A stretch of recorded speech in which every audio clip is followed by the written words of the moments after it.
10种能无限复制的食物。你以为是科幻小说，实则是生物黑科技。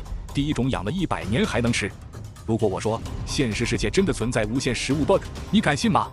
不需要魔法，只要保留一小块火种或残渣，它们就能像生物打印机一样源源不断的自我复制。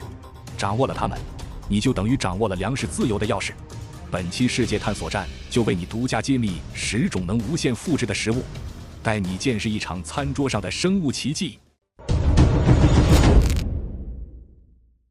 第10名，酸奶。你去超市买一瓶高品质的，配料表里只有生牛乳和菌种的原味酸奶，把它作为引子，按1:10的比例加入纯牛奶中，放在温暖的地方约40度发酵1晚。第2天，所有的牛奶都会变成酸奶。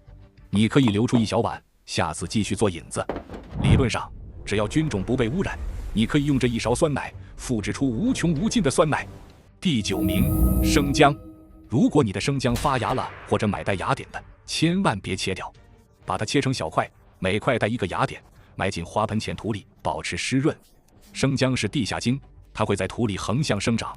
几个月后，原本的一小块姜会变成满满一盆的新姜，而且姜叶本身也带有清香，可以当作观赏植物。第8名，蘑菇。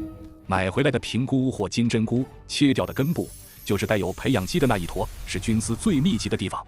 把它种在潮湿的咖啡渣或混合了木屑的土壤里，保持阴凉和高湿度。只要环境合适，那些休眠的菌丝会再次觉醒，长出新的一茬蘑菇。这是真正的变废为宝。第7名，薄荷。去超市买回新鲜的罗勒或薄荷，选几根强壮的茎，摘掉底部的叶子，保留顶端几片，然后插入水中。几天后，茎部就会生出白色的根须，这时把它移植到花盆里。恭喜你，你解锁了香料自由。薄荷的生命力极其顽强，稍不注意就会爆盆，长满整个阳台。第6名，大葱。每次做菜时，切下葱白根部约3至5厘米，包含带须根的部分。找个杯子，装点水，把葱头放进去，放在窗台上。你会惊讶地发现，它就像吃了生长激素一样，每天都能长高1大截。1周后，你就又有一茬新鲜的葱叶可以吃了。虽然味道会逐渐变淡，但种在土里就能无限循环。第5名，大蒜。大蒜发芽了，别急着扔，那不是毒，那是蒜苗的起点。将发芽的蒜瓣整齐地码在浅盘里，加一点水没过根部。几天后，你就会得到一盘郁郁葱葱的蒜苗。剪下来炒鸡蛋、炒肉，鲜香无比。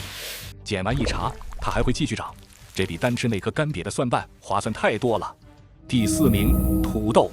发芽的土豆有毒，不能吃。对，但它是最好的种子。把发芽的土豆切块，保证每块上有1至2个芽眼，就是凹进去的地方。晾干切口后，埋进土里。1颗土豆可以变成1桶土豆。它的产量极高，是末日生存电影里主角们必种的作物，真正的能量倍增器。第3名，红薯。把红薯的一半泡在水里，它会长出长长的藤蔓。把这些藤蔓剪下来，这叫红薯秧，插进土里就能活。红薯不仅地下能结薯，地上的红薯叶更是顶级的绿叶蔬菜，营养价值极高，长得又快，是实现蔬菜自由的最佳途径。第2名，芹菜。芹菜根、生菜根、白菜根切下来后，保留大概5厘米的长度，把它们放在浅水盘里，放在阳光下。几天后，中间最嫩的菜心就会开始重新生长。虽然它很难再长成原来那么巨大的一颗，但长出来的嫩叶足够你煮面时加个餐，主打一个白捡的快乐。第1名，老面。天然酵种，中国人叫它老面。你只需要把面粉和水混合，放在空气中。空气中以及面粉里天然存在的野生酵母菌和乳酸菌会在这个面糊里安家落户，开始繁殖。你只需要每天给它喂食，倒掉一半旧的，加入新的面粉和水。只要你坚持喂养，这个罐子里的菌群就会世世代代繁衍下去。你做面包时，取出一部分，剩下的继续喂养。在欧洲和中国的老字号面点店，有些天然酵种已经活了上百年，它们经历了几代人的喂养，风味独特，发酵能力极强。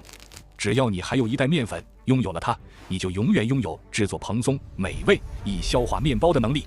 它是你在厨房里能养成的最伟大的生命体。